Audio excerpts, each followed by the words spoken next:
Bonjour et bienvenue au webinaire sur la sécurité relationnelle, mariage et parrainage. Je m'appelle Nawara et je suis la coordinatrice bilingue de l'Ontario, c'est chez moi, et étudiants internationaux se connectent à Costi Immigrant Services. Je vais vous guider à travers ce webinaire aujourd'hui. Nous allons couvrir les sujets suivants, donc mariage, partenariat et parrainage, relations entre personnes de même sexe, parrainage et fraude au mariage, et finalement la traite des personnes. Mariage, partenariat et parrainage. Au Canada, vous devez avoir 16 ans pour vous marier. En Ontario, l'âge de la majorité est de 18 ans. Si vous avez 18 ans, vous avez le droit de vous marier sans permission. Mais les jeunes de 16 et 17 ans ont besoin de la permission de leurs parents pour se marier. Il existe d'autres règles sur le consentement au mariage. Vous ne pouvez pas être forcé de vous marier à tout âge. On ne peut pas être trompé en mariage. Vous avez le droit d'obtenir un divorce légal, même si votre conjoint n'est pas d'accord. Il doit y avoir une raison précise pour le divorce et le tribunal doit approuver. Conjoint de fait. Il est très courant pour les partenaires romantiques qui ne sont pas mariés de vivre ensemble en Ontario. C'est ce qu'on appelle souvent la cohabitation et diffère d'une situation de colocataire. Quand un couple vit ensemble pendant 3 ans, il a ce qu'on appelle le statut de common law ou conjoint de fait.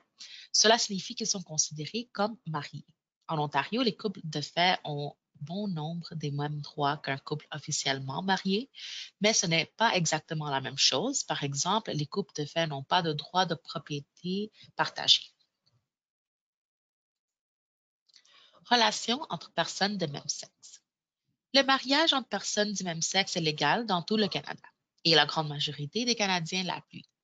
En général, la société canadienne accepte également très bien les droits des LGBTQ, y compris les droits des transgenres.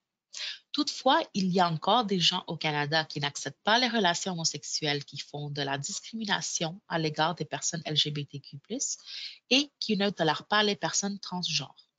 Notre société a encore beaucoup de chemin à parcourir pour les LGBTQ, soit les bienvenus. Les personnes LGBTQ sont encore plus susceptibles d'être victimes de violences et sont plus à risque de se suicider. Il existe de nombreuses organisations qui peuvent vous aider.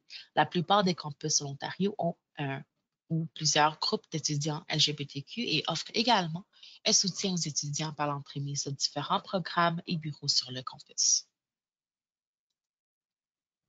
Parrainage et fraude au mariage. Il n'est pas rare que des personnes utilisent le mariage pour profiter du système d'immigration du Canada. Lorsque deux personnes se marient à des fins d'immigration, c'est ce qu'on appelle un mariage de complaisance et c'est contraire à la loi. Les personnes qui viennent au Canada dans le cadre d'un mariage de complaisance peuvent être expulsées. Le partenaire canadien peut également être accusé de fraude en vertu du code criminel. Les personnes malhonnêtes peuvent profiter d'une personne dont le statut d'immigration est incertain et utiliser la promesse de mariage ou de parrainage pour d'autres raisons, souvent à des fins financières qui pourraient inclure le trafic sexuel. Parfois, aucun immigrant ne peut être forcé de commencer ou de rester dans une relation en échange d'un soutien à l'immigration. Ce type de fraude peut se produire d'autres façons. Les ressortissants étrangers, y compris les étudiants étrangers qui sont au Canada avec un visa temporaire, peuvent voir le mariage comme un moyen de rester au pays. Le mariage ou les relations de common law ou conjoint de fait avec un Canadien sont une voie d'accès à l'immigration, mais étudier dans un collège ou une université canadienne est une autre voie vers l'immigration. Les deux prennent du temps, des efforts et ont des coûts. Ne faites confiance à personne qui vous dit que l'entrée dans une relation est une solution rapide aux problèmes d'immigration. Ne vous impliquez pas dans un faux mariage. Immigration Canada refusera votre visa et pourrait vous interdire de voyager au Canada pendant 5 ans. Cela restera sur votre dossier d'immigration pour toujours. L'IRCC comprend que même les mariages authentiques peuvent échouer, mais si vous concluez un mariage de complaisance pour venir au Canada en tant qu'immigrant, le gouvernement peut prendre des mesures juridiques contre vous. Il se peut qu'il ne vous permette pas d'entrer au Canada pendant 5 ans et qu'il puisse vous expulser du Canada. Rappelez-vous, au Canada, le mariage est votre choix. Vous pouvez vivre avec un partenaire sans être marié. Les relations homosexuelles sont acceptées. Les organisations offrent un soutien aux LGBTQ. Le mariage n'est pas une solution miracle pour le statut d'immigration. Les gens malhonnêtes peuvent promettre un soutien à l'immigration.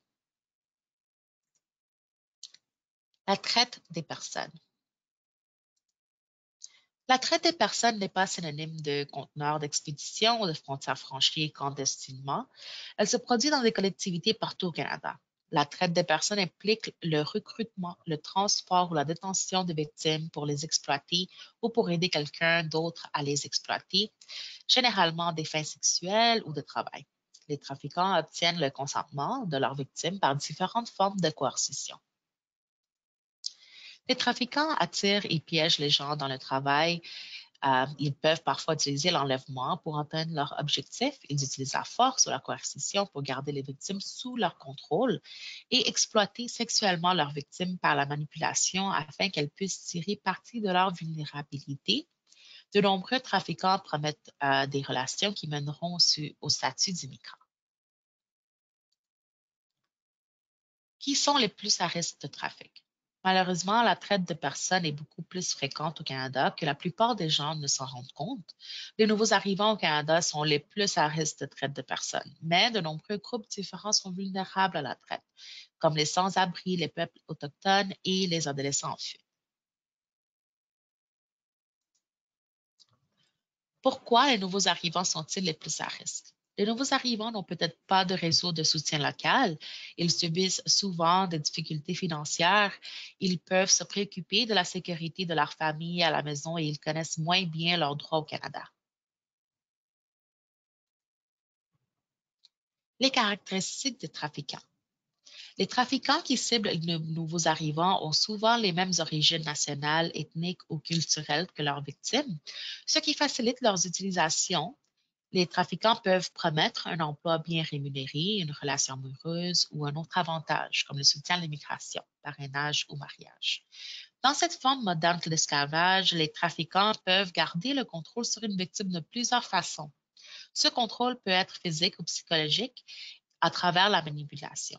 Les menaces et l'abus de confiance et de pouvoir, les victimes peuvent être soumises à la traite des personnes par quelqu'un qu'elles connaissent, un partenaire actuel ou ancien, un membre de la famille, un ami, un collègue de travail ou un patron. Comment les trafiquants contrôlent-ils les victimes? Les trafiquants sont des maîtres manipulateurs. Une fois que vous deviendrez une victime une victime, ils utiliseront la peur et l'abus pour vous contrôler. Les victimes deviennent souvent craintives et honteuses, ce qui les empêche d'essayer d'obtenir de l'aide. Pour contrôler leurs victimes, les trafiquants confisqueront l'identification et l'argent, puis les confineront et leur enlèveront des téléphones ou l'accès à l'Internet. Signe avant-coureur de la traite des êtres humains. Les victimes de la traite des êtres humains se cachent souvent à la vue de tous. Certaines victimes peuvent être confinées par leurs trafiquants, mais parfois elles sont contrôlées d'autres façons et peuvent être vues dans la vie quotidienne. Voici des signes indiquant que quelqu'un est victime de la traite des êtres humains. Ils ne sont pas libres de partir ou d'aller et venir comme s'ils veulent. Ils font du travail du sexe sous le contrôle de quelqu'un d'autre. Ils ne sont pas payés très peu ou payés uniquement par des pourboires, conduits vers et depuis des endroits, peut être en possession d'espèces excédentaires en dehors de leurs moyens financiers et avoir les clés de l'hôtel. Ils font du travail du sexe de moins de 18 ans. Ils travaillent des heures excessivement longues et ou inhabituelles. Ils ont une dette importante et ne sont pas en mesure de la rembourser et de demander à quelqu'un de parler en son nom en public, mentir au sujet de l'âge, de la fausse pièce d'identité, etc. En outre, vous pouvez voir ces signes, peut être vêtu de vêtements inappropriés en âge qui ne sont pas appropriés pour la période de l'année ou de la fonction, peut soudainement avoir des vêtements coûteux, sacs à main, chaussures, services d'ongles, à images de marque avec des tatouages du nom ou du symbole du trafiquant, peut avoir des ecchymoses ou d'autres signes de violence physique, y compris la malnutrition, manque de services médicaux de base ou se voir refuser des services par l'employeur, peut montrer des signes de retenue physique, de séquestration ou de torture craignent pour leur sécurité ou celle d'une personne qu'ils sont connus, car certains trafiquants menaceront de nuire à la victime, à leurs amis ou autres membres de leur famille s'ils signalent et leur situation et coopèrent avec les forces de l'ordre. Des signaux de santé mentale. Agir d'une manière craintive, anxieuse, soumise ou nerveuse, souci excessif de déplaire aux partenaires employeurs, peur des services d'application de la loi ou d'immigration, éviter le contact visuel à une autre personne lorsqu'il parle avec eux, peut avoir des signes visibles de la dépendance à la substance, exprimer la peur et l'intimidation par des expressions faciales ou un langage corporel, utiliser une terminologie d'argot qui est populaire dans la sous-culture de l'industrie du sexe, par exemple daddy, proxénète, bas, etc. Identification des trafiquants d'êtres humains, bien qu'ils ne sont pas très probables que vous soyez une cible de la traite des êtres humains, il est préférable d'être alerte et préparé. Voici quelque chose à surveiller. Une vague annonce d'emploi qui fait de grandes promesses avec peu de détails, une connexion en ligne qui fait des menaces voilées au sujet de votre famille à la maison ou suggère qu'ils peuvent être en danger et offre de l'aide, une connexion en ligne qui fait des menaces au sujet de votre statut juridique au Canada et promet d'aider, un nouvel ami qui promet de vous aider à accélérer le processus d'immigration, un nouveau petit ami ou petite amie qui suggère de vous épouser pour protéger votre statut d'immigration, toute personne qui se fâche quand vous posez des questions. Si quelqu'un est en colère parce que vous posez trop de questions, a probablement quelque chose à cacher. Rappelez-vous, les victimes peuvent ne pas se rendre compte qu'elles sont devenues des victimes pour diverses raisons. Peuvent avoir l'impression d'avoir une dette à rembourser pour des choses comme les cadeaux, la drogue, l'hébergement, les frais de recrutement, etc. Ils peuvent avoir une relation avec leur trafiquant. Il pourrait s'agir de leur petit ami, de leur chum ou blonde, etc. Ils peuvent penser qu'ils n'ont pas besoin d'aide parce qu'ils ont un endroit où vivre, de la nourriture à manger, de beaux vêtements, des soins médicaux et même un emploi rémunéré. Ne pas connaître leurs droits ou avoir été intentionnellement mal informés de leurs droits afin qu'ils ne s'en arrivent pas à recevoir de l'aide. Apprendre à se méfier et à craindre que le gouvernement et les agents d'application de la loi parce qu'ils ont peur d'être arrêtés ou expulsés, surtout s'ils viennent d'un autre pays. Se sentir seul, isolé, impuissant avec nulle part ou se tourner pour avoir l'impression que ces trafiquants les aident et feront par la suite ce que l'on dit. Subir des traumatismes et des effets psychologiques. Dans le cas de la traite des êtres humains liés à l'exploitation sexuelle, les victimes peuvent être exposées à des incidences plus élevées de VIH et d'infections sexuelles transmissibles.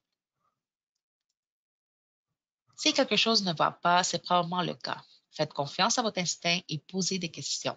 Les gens qui ont quelque chose à cacher n'aiment pas les questions. Si vous n'êtes pas sûr d'une connexion en ligne, d'un nouvel ami ou d'un partenaire romantique ou d'une annonce d'emploi, n'ayez pas peur de demander conseil. Votre école a mis en place de nombreux systèmes de soutien pour vous aider et parlez-en avec votre famille et vos amis. N'oubliez pas que tout le monde en Ontario a les mêmes droits à la liberté, à la sécurité et à la protection. Ne permettez à personne de profiter de vous pour son propre profit. Vous ne pouvez pas perdre votre statut juridique au Canada si vous signalez à la police des comportements abusifs, des agressions sexuelles ou des activités criminelles de quelque nature que ce soit. Si vous êtes en danger ou si vous soupçonnez qu'une personne est victime de traite de personnes ou une victime qui a moins de 18 ans, appelez le 911 ou votre service de police local. Pour obtenir de l'information et du soutien, veuillez appeler la ligne d'urgence canadienne contre la traite des personnes confidentielles du Canada. Parlons maintenant brièvement du programme bilingue L'Ontario, c'est chez moi. L'Immigration, Réfugiés et Citoyenneté Canada et le ministère des Services à l'enfance et des Services sociaux et communautaires de l'Ontario financent le programme L'Ontario, c'est chez moi afin de faciliter l'établissement des nouveaux arrivants en Ontario et de les aider à faire des choix plus éclairés. N'hésitez pas de visiter notre site web pour avoir accès à nos ressources et de nous contacter par courriel ou par téléphone. Ensuite, le projet bilingue étudiants internationaux se connecte. Le ministère des Services à l'enfance et des Services sociaux et communautaires de l'Ontario finance le projet Étudiants internationaux se connectent afin d'offrir des mesures de soutien aux étudiants internationaux et à leurs familles. N'hésitez pas de visiter notre site web pour avoir accès à nos ressources et de nous contacter par téléphone ou par courriel. Cost Immigrant Services, c'est un organisme multiculturel à vocation communautaire qui sert chaque année plus de 39 000 clients dans ses 18 bureaux situés dans la région du Grand Toronto. Costi coordonne l'Ontario, c'est chez moi, et étudiants internationaux se connectent pour l'ensemble de l'Ontario. On est rendu à la fin de cette présentation. Merci d'avoir écouté ce webinaire et bonne journée.